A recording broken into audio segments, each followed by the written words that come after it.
Thank you for having me.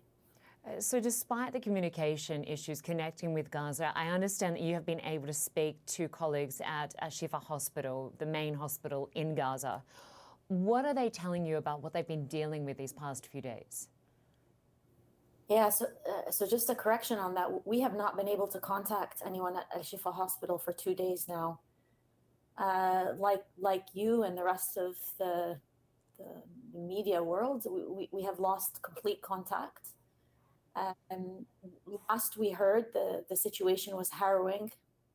This is prior to the actual invasion into the hospital. The hospital was under complete siege, surrounded by military tanks. The staff were not able to move even within the hospital. They described being shot at through the windows when they tried to maneuver through the hospital corridors. They said that two nurses were killed, shot through the window. Several patients were shot as well.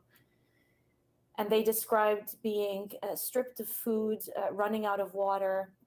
I think the exact words were, "People are screaming for thirst." They had no access to water either. And obviously, the medical staff described being extremely concerned for their patients. The intensive care unit patients, unfortunately, could no longer receive oxygen when the oxygen supply was hit. This includes both adults, children, and newborn babies, the neonates. They weren't able to sustain the life-supporting equipment, the patients on dialysis. The same applied there. And they were extremely concerned, and they were begging the international community to help them evacuate the patients and provide safety, remarkably, to their patients, even now in the most harrowing times. The recurrent theme is their desire and commitment to protecting the patients. They also described very harrowing scenes of the over 100 dead bodies that they were unable to bury. They dug one mass grave, I was told, and buried 80 individuals there, and the rest of the bodies they tried to reach to bury, but anytime they tried to access them, they described being targeted and shot at. They also described having injured people within the vicinity of the hospital that they could not reach because the ambulance vehicles could not come and go without being targeted. So I think some of the words we heard were they were unable to articulate what they are seeing. They were speechless, that these are scenes that no creature can and should endure. Yeah, very concerning. And I think even most concerning is the fact that we cannot contact them anymore. We cannot bear witness on what's happening. And that's a fundamental principle of the organization I work for, Médecins Sans Frontières, is témoignage, the concept of bearing witness on these atrocities and relieving the suffering associated with them. Doctor, we saw the images of the 36 babies huddled on a bed together, no incubators. What are you hearing about the most vulnerable, the victims? You're a pediatric intensive care doctor. What more can you tell us about the youngest at Al-Shifa Hospital? Yeah, I'm certainly concerned for the 36 babies, but all patients are vulnerable.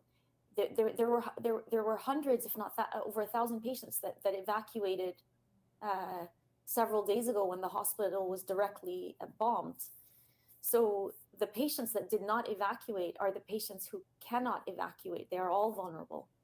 I know that several of the intensive care patients, the adults, have since passed away due to lack of access to life-supporting therapies. Several of those babies have also died. They're all vulnerable. And I want to also clarify, because there's been a lot of focus on Al-Shifa Hospital, as there should be, but there are also, several other hospitals in the Gaza Strip that have been targeted.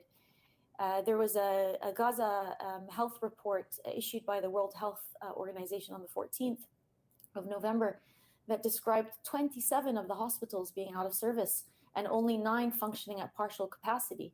That is the complete man-made destruction of entire healthcare system for a population, their lifeline, their where you go to relieve suffering. I've worked at hospitals in the UK, in the United States, in Canada. People come to the hospital because they need help. Civilians, individuals, children, adults, old, elderly. This is an entire healthcare system that is being systematically destroyed. And Doctor, we talk about Al-Shifa, but there's Al-Shifa, Al-Auda, Al-Quds, Al-Aqsa, Rantisi Specialist Pediatric Hospital, Psychiatric Hospital, the Eye Hospital, the Turkish Cancer Hospital. All these hospitals have been targeted in a variety of ways. Yeah, I mean, we know at least a dozen hospitals can't even operate at all. But in terms of Al-Shifa Hospital, you have been to that hospital before. Israel says it bombed and conducted raids there because they believe that there was a Hamas control and command center under that hospital. So far, the only evidence they've shown is one single tunnel shaft within the vicinity of that complex. What do you make of that claim to go in and carry out these raids at that hospital? Look, I'm not an investigator or a politician. What I will tell you is having been in that hospital, it is a very busy, chaotic trauma hospital with that is a tertiary center for the entire Gaza Strip. So if you imagine the equivalent wherever you are based right now, or the equivalent wherever I am based right now, it is an extremely busy, functional healthcare facility that is a lifeline for an entire population. When I have been to that hospital, I have never seen any evidence of military activity. All I have seen is healthcare providers dedicated to caring for their patients, and thousands of patients flocking there for care. That is also the messages that I've received now during this raid on the Gaza Strip is video footage, constant testimonies, both from MSF, Doctors Without Borders staff, and other healthcare workers in the Gaza Strip, that they are doing their best to keep patients alive in these facilities, and that they're being directly targeted without any evidence or concerns from their part or knowledge of their part of any military activity occurring in these hospitals. Yeah. I also want to point out that, in war times, a lot of justifications are made for targeting civilian infrastructure. What I can tell you for certainty, is that this hospital is functioning as a healthcare facility. Okay, Doctor. That in and of itself would make targeting it under any capacity prohibited under international law, and Exactly. considered a war crime. Dr. Tanya And Haj. sorry, just going back real quick, all of those other hospitals that were targeted, we're focusing on this justification for Al-Shifa, but there's no justification for targeting the entire healthcare system of a population. You make some really, really valid points, and we appreciate your perspective, having been to the Gaza Strip, to that main hospital.